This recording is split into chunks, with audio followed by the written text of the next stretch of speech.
In this video, we'll delve into the detailed process of connecting the Dyness inverter to support generators. The inverter offers two distinct modes for generator connection. Alongside the conventional ATS conversion connection, it features a standalone generator access port.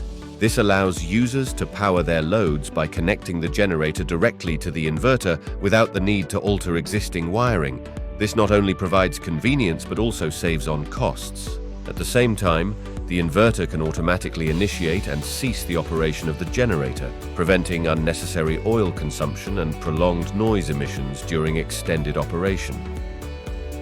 In this example, we'll demonstrate the generator port connection mode.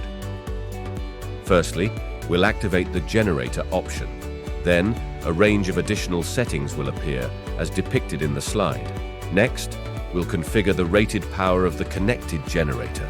In this instance, our generator has a rated power of 10 kilowatts, and we'll set the maximum charging power from the generator to 6 kilowatts.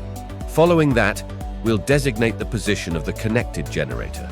In this case, we'll select the position where it's connected on the gen port. Then we'll adjust the working conditions for when the generator will start and stop, based on SOC or battery voltage.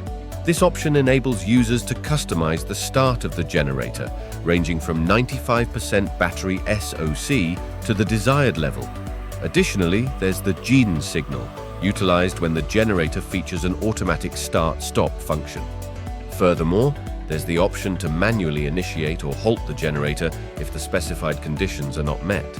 Lastly, on this page, we'll also find the option to open the gen port as a secondary load port.